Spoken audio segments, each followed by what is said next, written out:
তোমার জন্য কিছু বিধিবিধান আছে। যারা মুসলিম দাবি করি, মুসলমান মনে করি, মুসলমানের লেবাস পোশাক ব্যবহার করি, সুরাত সিরাতে আছি, মুসলমানের সাইনবোর্ড লাগাইছে, তো তারা তো মন চাহি জিন্দেগি করতে পারে না, তারা তো মন মতো চলতে পারে না, তারা তো যাহা চায় তাহা করা এবং বলা, এটা মুসলমানের লেবাস পোশাক বেশভূষা থাকলে এটা সম্ভব না। মুসলমান তো আবদ্ধ। অন্য এক হাদিসে রাসূল করিম সাল্লাল্লাহু আলাইহি ওয়াসাল্লাম বলেন, আদ-দুনিয়া সিজনুল মুমিন ওয়া জান্নাতুল কাফির। যারা মুসলমান তারাই মুমিন, আর যারা মুমিন তাদের জন্য এই দুনিয়াটা হলো জেলখানা। যারা মুমিন, যারা মুসলিম, তাদের জন্য দুনিয়াটা জেলখানা। আমি পূর্বের এক বয়ানে আপনাদেরকে বলেছিলাম, যারা রেগুলারলি, তারা হয়তো মনে আছে যে জেলখানার 3টা গুণ। জেলখানার কয় গুণ? 3 গুণ। জেলখানায় কেউ যেতে চায় না। দ্বিতীয় গুণ, গেলে সেখানে স্থায়ী থাকতে চায় না।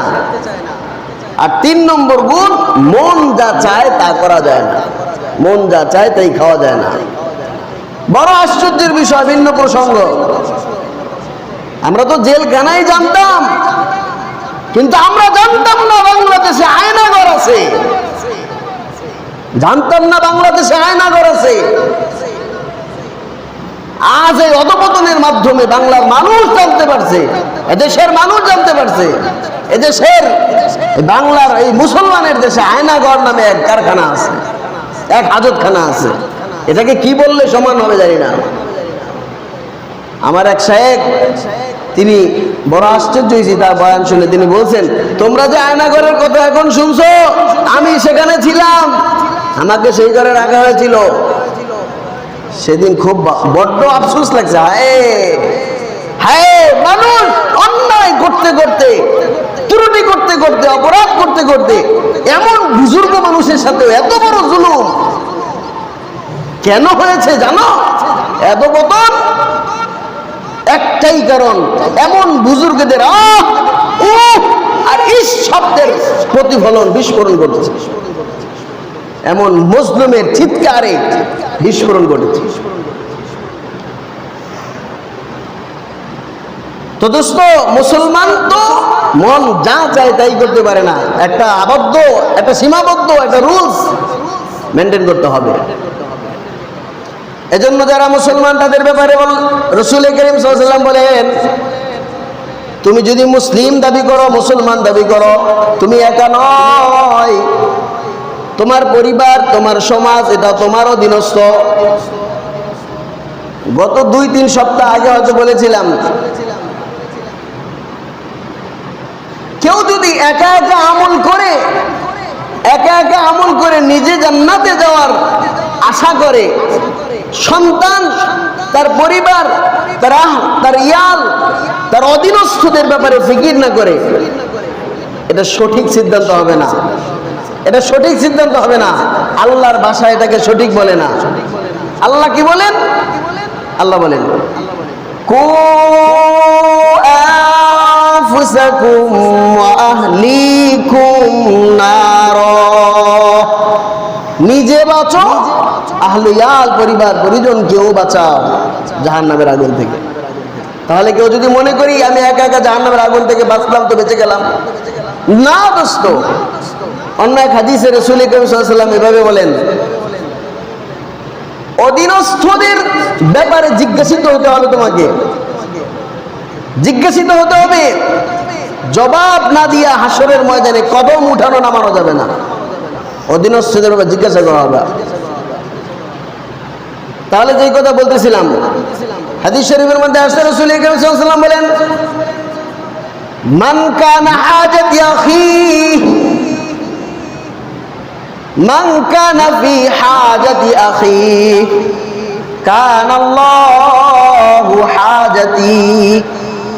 অন্য হাদিসের মধ্যে আসছে রাসূল করিম সাল্লাল্লাহু আলাইহি ওয়াসাল্লাম বলেন, আল মুসলিমু কাজাসাদিন ওয়াহিদ অন্য এক হাদিসের মধ্যে আছে রাসূল করিম সাল্লাল্লাহু আলাইহি ওয়াসাল্লাম বলেন, আল মুসলিমু মান সালিমাল মুসলিমুনা মিন লিসানিহি ওয়া ইয়াদিহি। এইভাবে বেশ কিছু হাদিসের মধ্যে রাসূল সাল্লাল্লাহু আলাইহি ওয়াসাল্লাম মফহুম যেটা বুঝাইতে চায় সেটা হলো এই যে মুসলমান মুসলমানের ভাই, মুসলমান মুসলমান এক জিসিমের মতো, এক বডির মতো, এক দেহের নেই।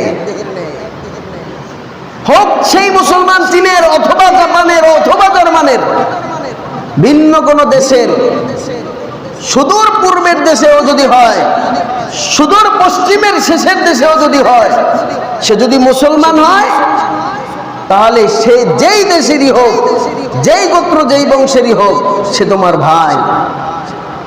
আল মুসলিম আখুল মুসলিম, রাসূল সাল্লাল্লাহু আলাইহি ওয়াসাল্লাম, সে তোমার ভাই। যদি তোমার হাত কেটে যায়, যদি তোমার অঙ্গের যে কোনো একটা অঙ্গ ব্যথিত হয়, যেমন তোমার চোখ থেকে পানি আসে, দিল নরম হয়, খারাপ লাগে, তোমার কষ্ট লাগে, তোমার নিজের অঙ্গের ব্যথিত, তোমার নিজের অঙ্গ ব্যথিত হলে যেমন তোমার চোখে পানি আসে, তোমার হাত পা কাটা গেলে যেমন তোমার কাছে খারাপ লাগে, কষ্ট লাগে, চীনের একটা মুসলমান, মায়ানমারের একটা মুসলমান, ইন্দোনেশিয়ার একটা মুসলমান যদি ব্যথিত হয়, ওই মুসলমানের ব্যথায় প্রতিটা মুসলমানের দিলের ভিতরে ব্যথা অনুভব করা, এটা মুসলমানের বৈশিষ্ট্য,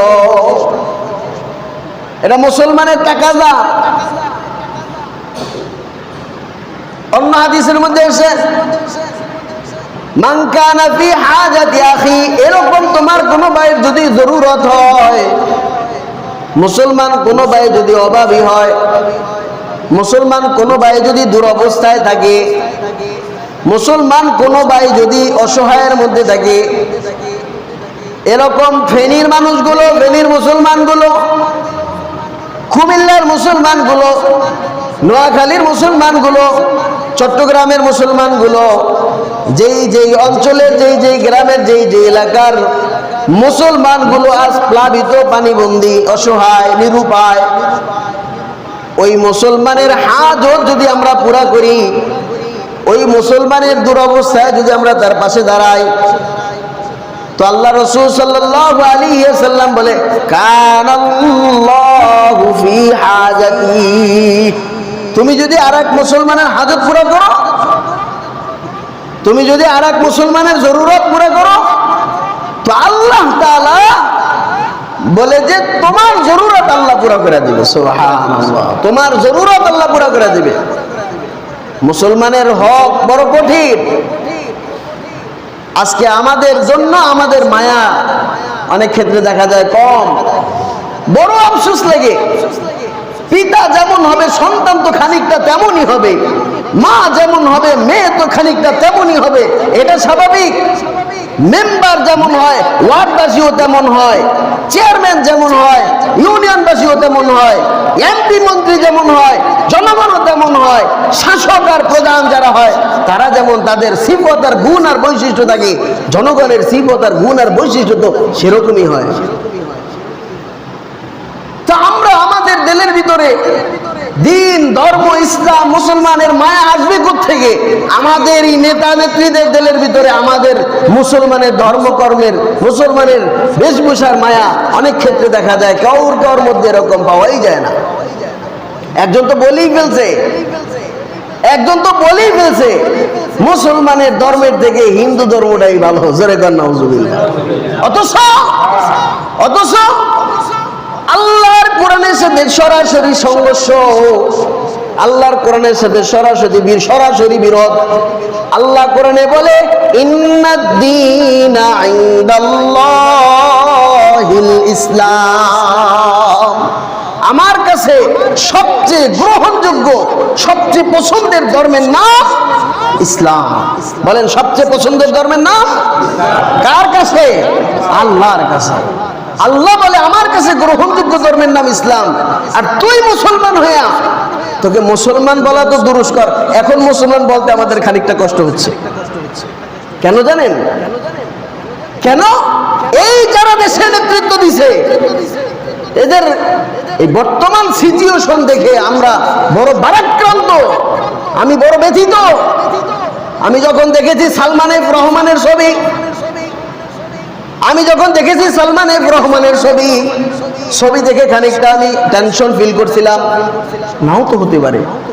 কিন্তু যখন আমি মিডিয়ার সাথে আসলাম, যখন মিডিয়াতে আসলাম, তার ভিডিও দেখলাম, তার মিডিয়ার স্পষ্ট বক্তব্য শুনলাম, তখন আমার কাছে বড় আশ্চর্য লাগে।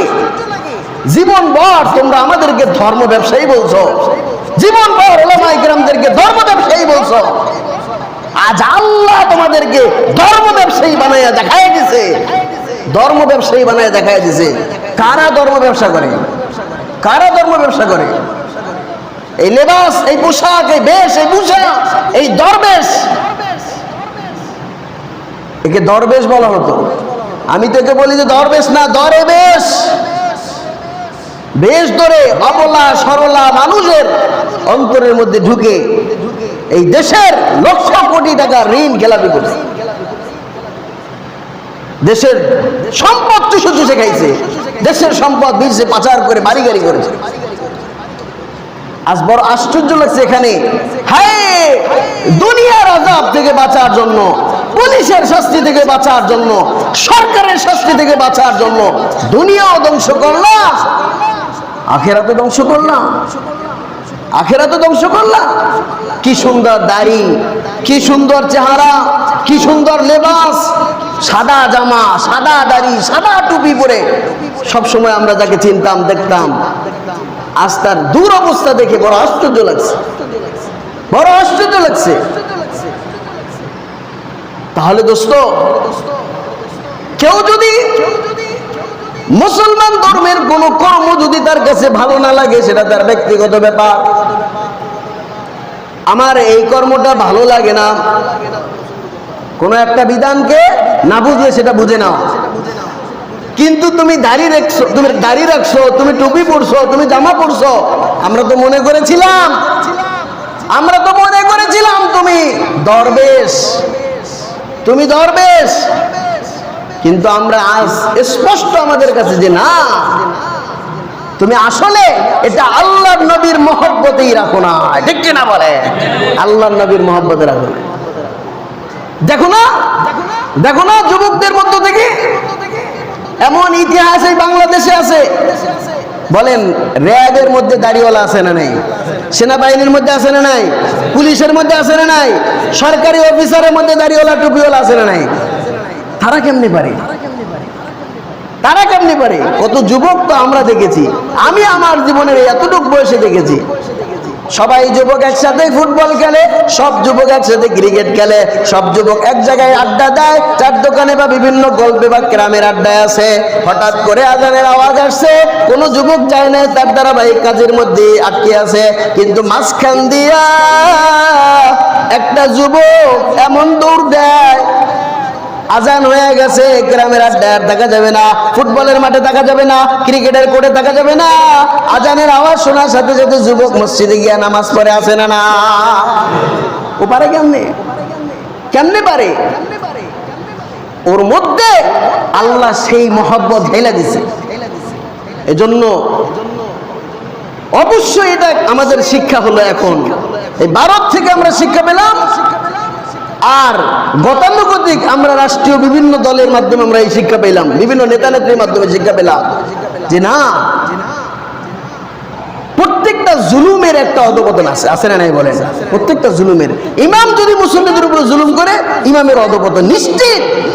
মুসল্লি যদি ইমামের উপরে জুলুম করে, মুসল্লির অধপতন নিশ্চিত না অনিশ্চিত? বলেন না, নিশ্চিত না অনিশ্চিত? নিশ্চিত। চেয়ারম্যান জুলুম করলে জুলুমের অধপতন, জুলুমের মফহুম ফলাফল এটা স্পষ্ট, নিশ্চিত। এজন্য দোস্ত, জালেমদেরকে আল্লাহ পছন্দ করেন না। বর্তমান ভারত সরকার মুসলমানদের উপরে জুলুম করতেছে। ভারতের প্রধানমন্ত্রী নরেন্দ্র মোদী বাংলার কোন মানুষের, বাংলাদেশের কোন মুসলমানের অন্তত বন্ধু নয়, ঠিক কিনা বলে? মানুষকে পানি দিয়ে মারতেছে। যখন বাংলাদেশের পানি প্রয়োজন তখন পানি বন্ধ করে দেয়, যখন বাংলাদেশের পানি বেড়ে যায় তখন পানি ছেড়ে দেয়। বাংলাদেশের পার্শ্ববর্তী রাষ্ট্র ভারত দেশ হিসেবে বন্ধু রাষ্ট্র, কিন্তু মোদি মুসলমান নয়। মোদি কি না? বলেন, মোদি কি মুসলমান? ভারত সরকার মুসলমান? যদি ভারতের থেকে আরো কোটি কোটি মাইল দূরেও কোনো দেশের একজন নাগরিক মুসলমান আছে, আমার ভাই এবং বন্ধু, কিন্তু মুসলমান আমরা, আমাদের বন্ধু হবে মুসলমান, ঠিক কিনা বলেন? নামাজির বন্ধু নামাজি, ঠিক না? ঠিক না? এটা তো সহজ। আপনি যেই পুরের মুরিদ, আপনার জাকের ভাই, আপনার তরিকার ভাই তো আপনার কাছে বন্ধু, ঠিক না? ঠিক না বলেন? আপনি মুসলমান, বন্ধু হবে মুসলমান। হিন্দু ধরলে মায়া কান্না কিসের? কথা বললে বেটু দেন কেন? ওই ধর্মের মানুষের মায়া কান্না কেন? মুসলমানের উপরে যত রোলাল চলতেছে, হাজার হাজার মসজিদ আজকে বন্ধ আছে, আজকে জুমার নামাজের আজান হচ্ছে না, জুমার নামাজ পড়তে পারছে না, মানুষের জান জীবন সব ধ্বংস হয়ে যাচ্ছে। গরুগুলো যেভাবে ভেসে গেছে, মানুষগুলো যেভাবে ভেসে গেছে, বাড়িঘরগুলো যেভাবে ভেসে গেছে, এটা দেখে মায়া কান্না হয় না? এটা দেখে কলবে কষ্ট লাগে না? মনে কষ্ট লাগে না? আল্লাহ আমাদেরকে সহি সমঝ দান করেন, বলেন আমিন। সবাই বলেন আমিন। আল্লাহ, আপনি পানির মালিক, আপনি পানিকে বাতাসে বাষ্প করে আকাশে উঠে নেওয়ার ক্ষমতা আপনার আছে, এটা আমাদের ঈমান আছে না নাই? বলেন, পানিকে বাতাসের সাথে বাষ্প করে আকাশে উড়ায় নেওয়ার ক্ষমতা আমার আল্লাহর আছে না নাই? আল্লাহ, আমাদের কাছে আর কিছু নাই, কিছুই করতে পারবো না, না পারবো ওই দেশের সাথে যুদ্ধ করতে, না পারবো পানিকে বাদ দিয়া ফিরায় নিতে। আমরা গরিব দেশের মানুষ, আমাদের একটাই চাও, আপনার কাছে দরখাস্ত ছাড়া কিছু নাই। আমরা আজকে জুমার মজলিসে আপনার কাছে দরখাস্ত করি, মালিক, ওই ফেনী সহ বিভিন্ন অঞ্চলে যে সকল এলাকায় প্লাবিত মানুষ পানিবন্দী, ওই পানিগুলো আপনার কুদরতি ভাবে আপনি সরাইয়া এই মুসলমান মানুষগুলো সহ বিভিন্ন ধর্মে বর্ণের মানুষগুলোকে আপনি আরাম এবং আশ্রয়ের ব্যবস্থা করেন। চলে বলেন আমিন। আল্লাহ আমাদেরকে কবুল করেন, আল্লাহ আমাদের ভাইদেরকে কবুল করেন, এবং তাদেরকে এই প্রতিকূল পরিস্থিতি থেকে তাদেরকে বেঁচে আল্লাহ স্বাভাবিক জীবন আল্লাহ তাদেরকে ফিরায় দেয়, এবং তাদেরকে আল্লাহ স্বাভাবিক জীবন আল্লাহ তাআলা দান